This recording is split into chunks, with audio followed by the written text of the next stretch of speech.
In any case, this is the Publisher 2.0 panel. I'm very pleased to do my best to attempt to say the following surname properly. Or so I say first name, Ciarán O'Kane. Did I get close? Ciarán O'Kane. That was great, thanks. Thank you, good. I had training from a genuine Irishman earlier last week. In any case, I am pleased to welcome him as moderator of our panel. Ciarán is the Chief Strategy Officer at ExchangeWire. We partnered with them on some great research. You'll hear about some of that today. I'll let him set up the panel, introduce our panelists, and with that, Ciarán. Thank you very much. Thank you. Thank you. Wow, it's really, really hot. I just want to say, Irish people start melting at 21 degrees. It is now 27, and I am going to be a puddle by the end of this panel, but I'll do my best. Congratulations to the First Institute, Equativ. I was called an Equativ. It's actually Equativ. Congratulations on your rebrand. It looks great. And round of applause. Come on, it's a European ad tech company. Come on. There you go. There you go. Today we're talking about the Publisher 2.0 and sort of the emergence of mini walled gardens or the walled garden environment, right? And all the things that come with that. And we've seen a raft change. The panel before us discussed the new landscape, deprecation of cookies, blah blah blah, IDs, right? This has a huge effect on the most important people in the ecosystem, i.e. the publishers. And we're going to talk about that today with these fine panelists. But before we do that, I'm going to let each panelist introduce themselves and where they're from. So start with you, minutes.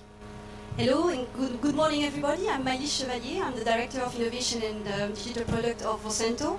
For the one perhaps who don't know the company, this is one of the biggest publishing group in Spain.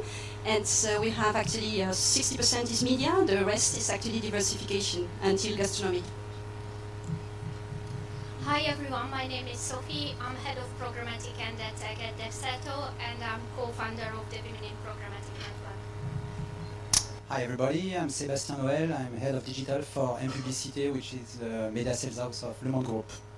So we'll start with you, Sophie, because you're at the end and you caught my eye first. Are we all walled gardens now? Are we living in this fragmented soup? I know that everybody's trying to kind of like scale the ID and find this sort of panacea to fix the unfixable, but are we now sort of like publishers now just basically walled gardens and effectively a fragmented world? Yes, in a sense I think so. We are walled garden, but we can be connected walled gardens, and we can turn this opportunity to success. I mean, everyone's scared and everyone is afraid of new things. But I think so as publishers and their tech, we will together get it right, and we will make it as a successful. Sebastien. I don't know if we are walled garden. Let's say that I love the French name open garden. So it is your garden. How do you describe it? What's an open garden? There's no wall. Okay. In Ireland that's called... You don't want any wall. In Ireland that's called a field. It's a field. Open garden, or a field. Yeah. So you're saying you are a field? Yes, we're trying to be. We don't want any wall, in fact. We don't want to close anything. We want to be open, and we want to be open to everybody who want to read it, or to want to buy our inventory. We don't want to close everything. Okay. We will come back to this in a minute because there's a bunch of stuff that affects business models and IDs and all the rest of it. How would you describe yourself as a new Publisher 2.0? Well, regarding walled garden, depending of course of the definition, I would say clearly no. For one reason, actually, if we consider a walled garden like an ecosystem that brings an advertiser to buy through its own DMP, its own DSP, its own DCO, keeps data in-house, I think not everyone has this capacity. You see Google has 3 billion, or Facebook 3 billion users, Google 1.5 billion Gmail accounts, or Apple 1 billion iPhone. So at the other side, you have a publisher like New York Times, 8 million subscribers. So you see the difference of scale. So I think that we are not walled garden, and I don't think so we will be. But we can get inspired from certain, I would say, certain aspects, like for example, scaling aspects. The scale is critical to be actually successful. But is it? I still think the current environment is actually a really good thing for premium publishers, right? Because you mentioned scale there, right? But one thing that Meta doesn't have, whatever they're calling themselves these days, Meta, Facebook, whatever, has this real premium context, right? It's just a message board for racists and lunatics and angry uncles about Brexit. Like, that's all they talk about, right? And they somehow convince the agencies that it's premium, you know, and they don't even run ad verification against it, just cheap as possible. But the publishers do have something. They have a product, which now in the current environment has real value. So I want to talk about that because that is a huge. Because if you imagine the last 10 years, right, cookies kind of made it easy to buy around you guys, right? You could buy like a Telegraph user or a Guardian user or you know, a French premium newspaper group's user on a crappy site for like a tenth of the price. That's not possible anymore, right? So this shift is definitely shifted a lot back to the premium publishers with premium context. Let's start with that one because I quite like that. Who wants to take that first? Sebastien, you go first. Oh, thanks. To let me decide to go first. So, honestly, I hope so. I hope that the context and the content of the publisher will be the best force and the best advantage they will have facing walled garden or facing long tail. If I take the example of Publicité, we are really driven by this. If you think about advertisement revenue, 54% is driven by direct business. So it's not programmatic, it's IO, it's based, it's old-fashioned business. If we're taking the 46% of programmatic, it's driven 50% by deals, PG and PD and over there. So it's really because we are premium publisher, like Le Monde, Nouvelle Obs, Courrier International, and HuffPost, etc. But it's because of the content, in fact. So we have this big advantage, and even though because of thanks to the end of third-party cookies, it's not anymore possible to target this audience, I think that buyers are coming back to the value of the content because you have more trust in the content, because you know that the value of the reader is better also on a better context. So yes, I think that that's the good moment for us as a premium publisher to be there and explain to the buyers why they have to invest in our medias. So, do you want to take that up there? Yeah, so definitely, I always believe that open marketplace, I call it like dating with each other, supply with demand, and definitely, I think so. Quality of publishers will get it right, and this will be an opportunity for them, and advertisers will spend with real publisher with quality of content rather than just go for open marketplace and burn out their advertising budget. So definitely it will be more direct relationship between seller and buyer side. It has to be, because as we said previously, the fragmented world will require that to work more closely together. We spoke before this panel. You talk about customization, right? Yes. And I think this is fascinating, right? So, you know, the industry's scrambling around for an ID to solve everything, right? UDID2 and LiveRamp and whoever else. That's just not going to scale to the point where it's actually going to fix what we had before. So the future between the publisher, and why I call it a walled garden, is that they have, within that walled garden, they have contextual, they have first-party data, they have proprietary signals.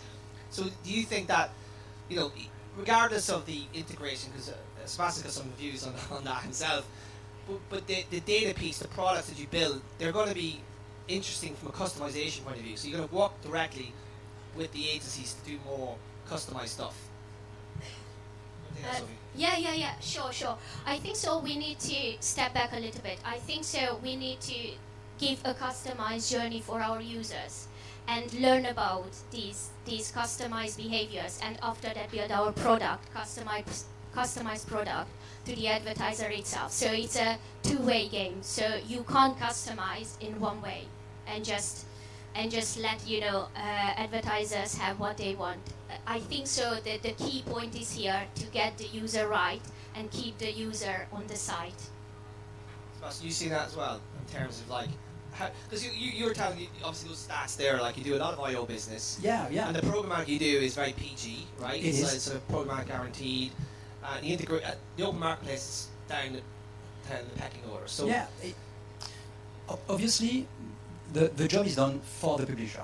So we have to customize the user experience, and then we're grabbing this data for the advertisement. So I'm really sure that we're going to move in this term to get customization, to get data, but we also have to think, and when you're thinking about reach, because I love numbers, I'm going to give you some more. We have 500K subscribers at Le Monde, which is really great.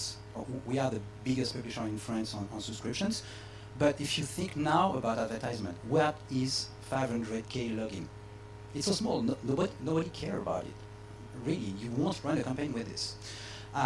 So we just have to think about the value versus the reach. And it's not because you don't have a huge reach, like Maylis was saying, versus Google, versus Facebook, Apple, etc., that you don't have any value. And that's what we're trying to bring on the market and explain to the market. So we have this value because we know the users, and we have the content value, and we're trying to enhance this, but not to give more value to open auction, but really to give the value to deals and direct value. Is that a difficult conversation to have with the buy side, who for years have been able to kind of standardize buys across publishers, and now they have to come to you and say, we want to do this, and you go, well, we got this data, so we have to figure out how to walk in a closer relationship-driven transaction. You mean now by? So I'm talking about the agencies, like the conversation with the agencies. Is it more difficult now, post-cookie, post-ID, to kind of like? No, actually, I want to deepen a little bit what Sebastien was saying, which is definitely true. Somehow, the situation is definitely very positive for publishers, and we know that it's not only the fact is not only to have the right audience, but to have the audience in an environment which is memory encoding, and this is really, I would say, the capacity that gives the premium content. Nevertheless, if you have premium content, it's not enough. And I will be a little bit critical with the media world, which means that you can have a Ferrari, but if you have it in a garage, it doesn't bring you that much. People don't know you have a Ferrari. You can tell people you have a Ferrari. I have 4 Ferraris in garages spread out across the UK. So there is another aspect which is very, very important. I don't know how is it in Le Monde, but in our OPA we are discussing a lot about this. The OPA is the Online Publisher Association, is relevance. That means we have to be relevant to our users, and this is where you start actually building a real data on which you can really build a real attractiveness and value. And I don't know who has read the digital news report that has just come out last week. Please don't read it because you get depressed. So but what it says is that even if the role of media and premium media has been actually I would say strengthened by the pandemic and everything, on the other side we have a disconnection of the users towards the news media. So which means we definitely have to work on the product. We have the capacity, but we have to work on this. And this is for me actually the very first, and especially when we work on subscriptions, which is also is that a tough priority though, for us. productizing for something like that without having an idea of the end goal in terms of the revenue, right? So like, you want to make as much money from advertising. So when you productize for the user, is that difficult? Is that a difficult process because you have to follow through to the end going, okay, if I do this, how much money can I make from advertising sector across the site? You mean from the tension between subscription and Yeah. advertising? Actually, the thing is that the ecosystem and the solution we will be offering will be changing. I don't know if you heard of the Online Publisher Council. They just actually met last week, and they shared actually a very interesting study. And this study is actually we have to take it seriously because they asked how actually the user perceive advertising. So this perception still is actually negative, and we have to be careful because the result of this study will be going to the government, to the EU. So which means that we have to work together to, I would say, make this experience differently. And having subscription, even if we were talking with Sebastien, you will be lowering the level of publicity, doesn't mean that you will just, I would say, cancel it. You just change it, you adapt it. Because people are not against advertising. They are against advertising which is actually during, which is not actually personalized, which is not actually Well, if you look at value. if you look at a tabloid newspaper site in the UK, it's unreadable. I don't know if anybody reads Daily Mirror or The Sun or whatever. I never actually, because they're rubbish newspapers. I'm joking. They're great newspapers. But the ad load on those sites is horrendous.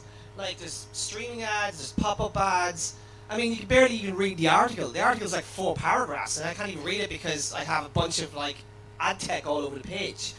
So this is the other thing, that the knock-on effect. We might actually see an improvement in user experience because we're so, because of the lack of reliance on IDs and cookies. Would you see that as well, Sebastien? Sure, but I totally agree. It's all about relevancy, in fact.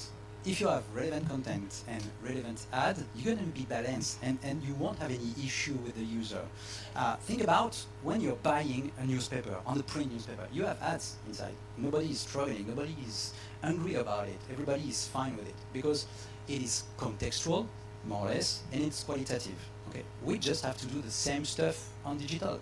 So if we have the good balance between subscription and that's fine when you're Le Monde, when you're some other big publisher, but all publishers won't go on subscription model. It's not possible. Nobody will subscribe to everything.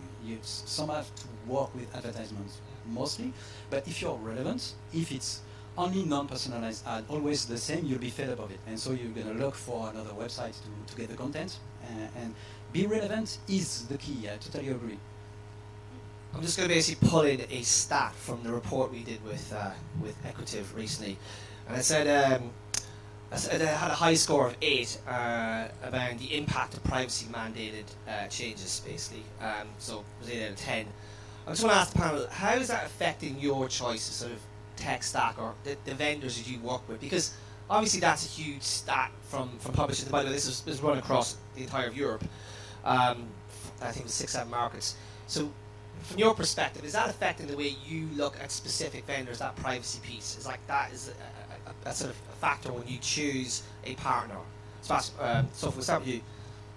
Yeah, definitely. I think so. It's a very important factor. And I was talking to some of my industry friends, and companies actually put 2 legal departments in place, one for privacy and compliance and one for commercial aspects. So definitely, I think so. It will be bigger and bigger because publisher is controller, and they can't risk that they get something wrong. It will take time. It won't come very quickly, but this is the way we learn, and we will learn from our mistake mostly. So definitely, I think privacy piece and just protect the user data is very, very important for us, because if we won't gain the trust from our users, we can build up whatever product we want to. We won't have the scale. And just one comment on it. I really believe either you go with scale or either you go with quality. So interesting. So scale or quality? Yes. Yes. No middle road.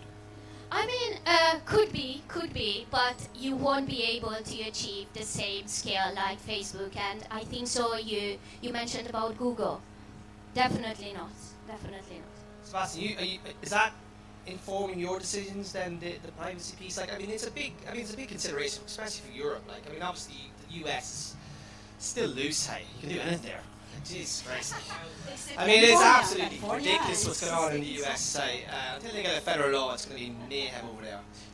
Obviously, at Publicité, it's not new. It's something that we always try to take a look at. We are not searching to plug partners just to plug partners and see afterwards if they are adding some sense of value. There's a study made by a French journal, which is Mind, who scanned the ads.txt of all the French publishers, and I think that during COVID and to now, we added 2 partners, so in 2 years and a half, and that's the smallest number in France. In fact, we are not running for only figures and adding new partners, so we always take a look at privacy. That's one of the stuff that is the most important for our users. I'm going to take you an example, one more. We never sold geos on app. Never. We've never done it. Even though if it's an issue and it could be better for the partner that we have with Equativ if we could do it, but the publisher decided never to do it because it's not in the engagement that he has as publisher, as somebody that is respected by the user. So it's easier maybe for us to take this kind of decision to take care of the privacy of the user, and so don't plug everything and afterwards have to check to a list of 2, 5, 900 of people in your CMP. Are you same for you? In terms of Yes. You know, we have a new figure, a new, I would say, person now in the publishing group, which is gaining more and more weight. This is the famous DPO. the DPO. I don't know how many DPOs are here. How many DPOs have came to Cannes? Obviously none. Sorry. Then we can go. Then we can go. Then definitely the topic of trust is key. And the study I was mentioning that was actually commented last week at the EU is talking about trust, because people have definitely a trust problem with advertising, and this is something we may contribute also publishers. But in terms of Vocento and talking about tech investments, this is not only a privacy issue, this is also the matter of controlling an inventory. If we, for example, talk about the change we are undergoing now, we decided 1.5 years ago to leave GAM and to join Equativ. And Congratulations. That's a big move. Anybody who leaves Google, it's like leaving the mafia, you know that? They're going to be hunting her all over Cannes, you know that?